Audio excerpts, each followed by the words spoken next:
Dosa investasi itu apa? Sederhana saja, kita ambil contoh. Kalau umat Islam di dunia ini tidak diatur dengan hukum Islam, siapa yang berdosa? Jawabnya sama, seluruh umat Islam berdosa. Mengapa? Silahkan baca Al-Ma'idah 48-44. Fahkum bainahum bima anzalallah wala tattabi ahwa'ahum amma ja'aka minal haq.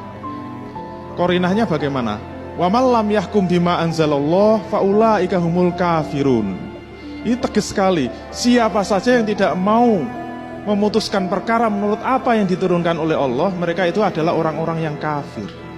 Kesimpulannya apa? Silahkan lihat jam, dia muter terus. Maksudnya apa? Waktu itu akan terus berjalan. Hitunglah dosa investasi kita. Tidak hanya di Indonesia, seluruh dunia, setiap hari, setiap bulan, setiap tahun, berapa terjadi kasus pembunuhan. Tidak hanya Indonesia, seluruh dunia. Berapa terjadi kasus pemerkosaan dan perzinaan, berapa terjadi kasus pencurian, berapa terjadi kasus pemurtadan, berapa terjadi kasus pembantaian umat Islam, berapa di atas muka bumi ini yang sudah diatur dengan Islam. Diamnya kita nggak usah kemana-mana lah, mengalir sendiri dosa-dosa investasi.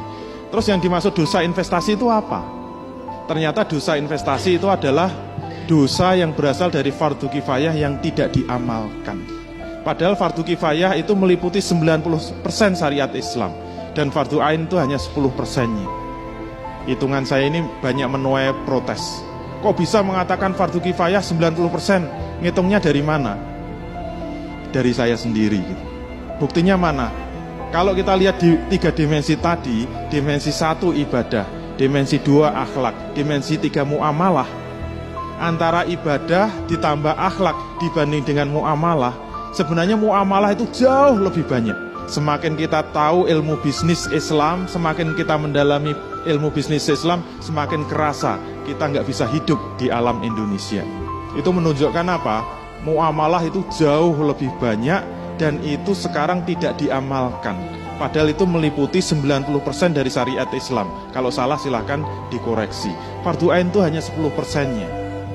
Jadi kalau kita rajin ibadah, bahkan tambah sholat-sholat nafilah, kita mungkin sholat malam, kita mungkin rajin sedekah, sering umroh, dibanding dengan dosa investasi kita, jomplang, plang. Kalau ada yang berani yakin, insya Allah saya mati besok langsung masuk surga, surgane sopo. Sementara banyak kewajiban yang mungkin sampai 90% itu terlantar.